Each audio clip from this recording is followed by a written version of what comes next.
এই পাহাড়িয়া জন্তু, পাহাড়িয়া জানোয়ার, নড়াচড়া করিস না, আক্রমণ করিস না। সেবাদানকারী সেবাদান দিয়ে যাবে, মানুষের সেবায় কাজে লাগাবে। দাদা ভাই, সাপটি একবার দেখে যাবেন। কি সাপ ভাই? সাপটি ধরা হয়েছে ভারতের তামিলনাড়ু থেকে। ভারতের তামিলনাড়ুর একটি অঙ্গপ্রদেশ, ভারতের একটি অঙ্গপ্রদেশ। দাদা ভাই, এই সাপের সাথে ফুলচন্দন একটি কাঠের টুকরো আমি আপনাকে দেব, কিন্তু এই কাঠের টুকরোটি আমার কাছ থেকে কিনে নিতে হবে না। ঘর থেকে বের হবেন, 2টা কদম সামনে যাবেন।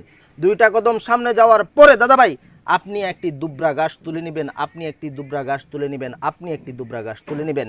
1 গ্লাস ঠান্ডা পানির সাথে দুবরা গাছটি চিবিয়ে খাবেন, আর এই ফুলচন্দন কাঠের সেই শিখরগুলা আপনার শরীরে বেঁধে দিবেন।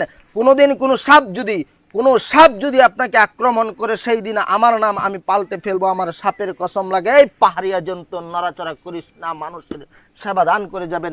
সাপের লেজটি একটু বের করতে চাচ্ছিলাম ভাই, আস্তে বের করেন, আমরা কিন্তু ডরাই সাপ দেখলে। দেখার পরে আমি সবাইকে একটি অনুরোধ করব, কারো হাতে যদি কোনো গিরাবান, তাবিজ, তোমার তাবিজ, কোনো তান্ত্রিকের কোনো বান টান থাকে, সব খুলে দেন। তাবিজ থাকলে আমার সাপটি আমি বের করবো না। দাদা ভাই, সাপটি ধরা হয়েছে ভারতের তামিলনাড়ু থেকে।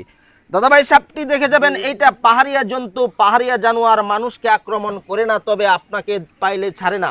আপনাকে পাইলে অবশ্যই সে হিংসাত্মক ভাবে আপনার দিকে অ্যাগ্রেসিভ হয়ে যাবে, কিন্তু আমার সামনে সেই ভয় আপনার পাওয়ার দরকার নাই। বিশেষ করে সাপটি যখন বের করব, দেখেন এই কৌটার ভিতরে সাপটি আছে। আমি সাপটি ধরতে 3 মাস সময় লেগেছে। আমি বাংলাদেশ থেকে ভারতে গিয়ে সাপটি ধরেছি। দাদা ভাই, সাপটি একটু বের করার চেষ্টা করব। সাপটি দেখার পরে আপনি যদি আপনার মাকে ভালোবাসে থাকেন, আপনি যদি আপনার পিতাকে ভালোবেসে থাকেন, আপনি যদি আপনার সন্তানকে ভালোবেসে থাকেন, তাহলে এই ফুলচন্দন কাঠটি একটি শিকড় আমার কাছ থেকে নিয়ে যাবেন। এটি আমার কাছ থেকে কিনতে পাওয়া যায়, এরকম কোনো কথা নাই। আপনি যে কোনো ডিসপেন্সারির দোকান থেকে, যে কোনো মুদির দোকান থেকে এই জিনিসটি কিনতে পারবেন, আমার কাছ থেকে কিনতে হবে না। মানুষের সেবা দান করার জন্য এসেছি দাদা ভাই। সাপটি শুধু দেখানোর উদ্দেশ্য, সাপটি শুধু দেখানোর উদ্দেশ্য। সাপটি দেখার পরে দাদা ভাই, ভাই এটা পাহাড়িয়া জন্তু, পাহাড়িয়া জানোয়ার, তামিলনাড়ু থেকে ধরা হয়েছে। সাপটি একটু দেখে যাবেন। তবে আমি এইটা বলতেছি না যে সাপটি দেখার পরে আমি যে ওষুধটা আপনাকে দেব, যদি কোনোদিন কোনো সাপ আপনাকে আক্রমণ করে থাকে, তাহলে সেই বিষ সাথে সাথে আপনার রক্তের মধ্যে পানি হয়ে যাবে, পানি হয়ে যাবে, পানি হয়ে যাবে। এমন কোন মায়ের সন্তান আছেন 10টা টাকা ফেলেবেন এই সাপটির জন্য? এমন কোন বাবার সন্তান আছেন, বাবাকে ভালোবেসে থাকেন, 10টি টাকা ফেলাবেন? জয় হোক মা, জয় হোক, জয় হোক মা মনসার, জয় হোক মা মনসার, জয় হোক। সাপটি বের করবো দাদা ভাই। আর কেউ আছেন যে সাপটির খাদ্যের জন্য 10টি টাকা দিবেন? তুমি তো আমারটা নিলা। আচ্ছা টাকা দাও, আমার কাছে দাও।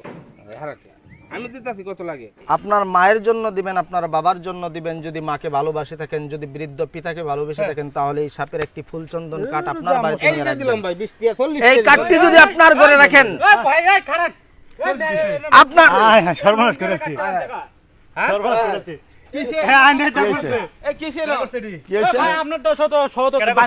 দাদা ভাই, পাহাড়িয়া জন্তু এরকম পেট জীবনে